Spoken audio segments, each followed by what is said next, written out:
ఆలోచనకు అవకాశాలు రాకపోతే అక్కడి నుంచి నిరుత్సాహానికి గురవుతారు. ఆ నిరుత్సాహమే జే బ్రాండ్కి వచ్చేస్తారు. అక్కడి నుంచి లెక్క మద్యానికి వస్తారు. అక్కడి నుంచి గంజాయికి అలవాటు అయిపోతారు. అక్కడి నుంచి డ్రగ్స్కి అలవాటు అయిపోతారు. అంటే ఈ రాష్ట్రంలో యువతని చెడుదారిలో పెట్టి జాతిని నిర్వీర్యం చేసిన దుర్మార్గుడు ఈ జగన్మోహన్ రెడ్డి.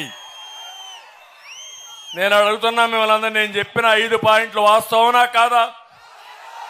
వాస్తవనా కాదా? అయితే ఇంకా చాలా ఉన్నాయి. అందుకే నేను మిమ్మల్ని అడిగేది, ఎన్నికల రోజు వరకు మీరు ఆలోచించండి, రాత్రింబగళ్ళు ఆలోచించండి, అనునిత్యం ఆలోచించాలి. ఎన్నికల రోజున మీరు ఓటేసేటప్పుడు ఒకసారి మీ మనసులో పెట్టుకొని సైకిల్కే ఓటేయండి, మిత్రపక్షాలకే ఓటేయండి. ఆ తర్వాత సమస్యల పరిష్కారం చేసి మిమ్మల్ని ఆదుకునే బాధ్యత మాది మాది మాది అని ఒక్కసారి హామీ ఇస్తున్నా. ఒక ఉదాహరణ చెప్తున్నాను. ఇప్పుడే మిత్రుడు జనసేన నాయకుడు ఒక మాట మాట్లాడాడు, ఒక విషయం చెప్పాడు. నీరు అనేది చాలా ముఖ్యం. నీరు లేకపోతే ఏ పని కాదు. ఒక 2-3 గంటల నీళ్లు తాకపోతే మనం ఏమవుతాం? మా తమ్ముడు ఇప్పుడు కూడా తాగుతాడు. ఎండలో చెమట పట్టింది, చెమట పడతా ఉంటే నీళ్లు తాకపోతే కాసేపు అయిన తర్వాత పెయింట్ అయిపోతాడు. అవునా కాదా? అలాంటి అనంతపురం జిల్లా కరువు జిల్లా, మహబూబ్నగర్ జిల్లా కరువు జిల్లా, అనంతపురం నుంచి వలసలకు వెళ్ళిపోతున్నారు. అది ఆలోచించి ఎన్టీ రామారావు గారు ఒక ఉదాత్తమైన ఆలోచనతో అంద్రీ నీవా ప్రారంభించిన నాయకుడు ఎన్టీ రామారావు గారు.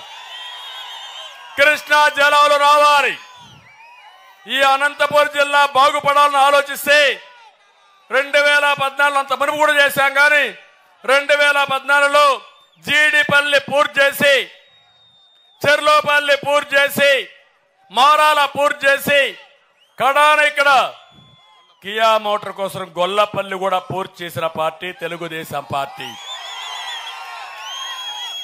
నన్ను ఒక విషయం అడిగారు, గొల్లపల్లి రైతు మాకు కియా మోటార్స్ మేనేజ్మెంట్, మేము మీ రాష్ట్రానికి వస్తాం, నీళ్లు లేవు, ఏం చేస్తారంటే నాకు 6 నెలలు టైం ఇవ్వండి, గొల్లపల్లి పూర్తి చేస్తా, నీళ్లు ఇస్తా, అప్పుడే మీరు రమ్మని చెప్పి 6 నెలల్లో పూర్తి చేసి కియా మోటార్ తీసుకొచ్చి తర్వాత నేనే ఆ ఫ్యాక్టరీ కూడా ఓపెన్ చేసి మొదటి కార్ రిలీజ్ చేశా.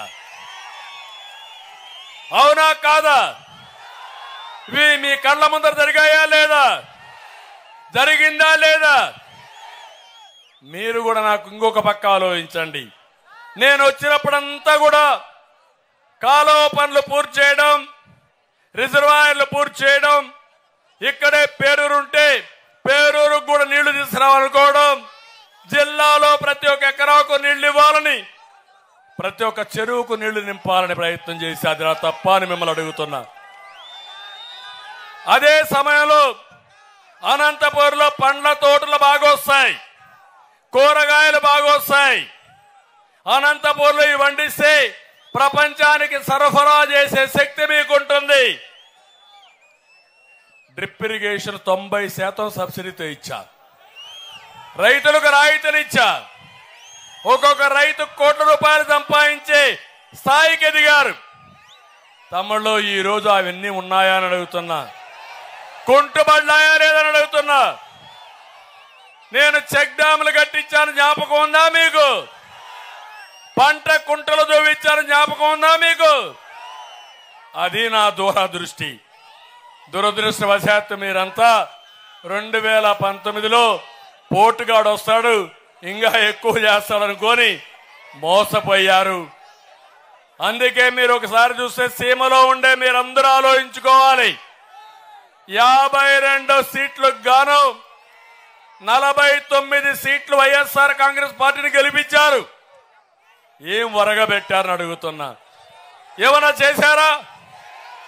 ఈసారి 52కు 52 గెలిపిస్తారా అని మిమ్మల్ని అడుగుతున్నా. సాగునీటి ప్రాజెక్టులో 5 ఏళ్లలో 68,000 కోట్లు ఖర్చు పెట్టాం. రాయలసీమకు 12,000 కోట్లు ఖర్చు పెట్టాం.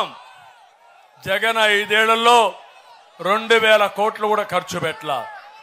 సాక్షికి ఇచ్చిన డబ్బులు కూడా ఈ రైతుల పైన ఖర్చు పెట్టలేని దుర్మార్గుడు ఈ జగన్మోహన్ రెడ్డి.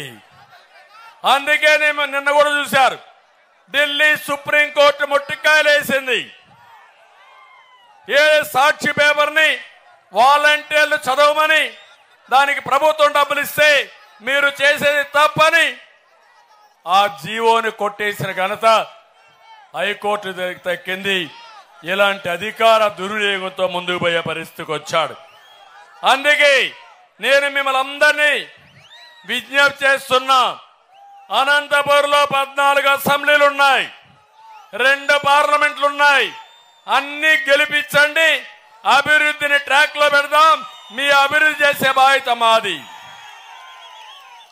ఇది కాకుండా ఇంకొక పక్కన చూస్తే ముఖ్యమంత్రి మాట్లాడితే విశ్వసనీయతని మాట్లాడతాడు. సీమ ద్రోహి, రాయలసీమ ద్రోహి జగన్మోహన్ రెడ్డి. నేను చెప్పిన విషయాలను ప్రశ్నించండి, నిలదీయండి, సమాధానం చెప్పాల్సిన సవాలు కూడా విసురుతున్నా. సీమకు నేను నీళ్లు తెచ్చాను. జగన్మోహన్ రెడ్డి రాజకీయ హింస తెచ్చాడు, రాజకీయ హత్యలు తెచ్చాడు. నేను రాయలసీమని హార్టికల్చర్ హబ్గా చేశా. జగన్ సీమని వైసీపీ మాఫియాగా తయారు చేశాడు, సైకో రాజ్యంగా తయారు చేసే పరిస్థితికి వచ్చాడు. నేను ఒకే ఒక విషయం అడుగుతున్నాను. నాకేదో విశ్వసనీయత ఉంది, 95% ఎన్నికల హామీలు పూర్తి చేశానంటున్నాడు. నేను ఒక 7 అడుగుతున్నా సమాధానం చెప్పమని. నువ్వు 95 కాదు, నువ్వు మార్కులు ఇవ్వాలంటే ప్రజలు ఇవ్వబోయేది రేపు గుండు 0 అని మీకు అందరికీ తెలియజేస్తున్నా. నీ విశ్వసనీయత ఎలాంటిదంటే కేంద్రం మెడలో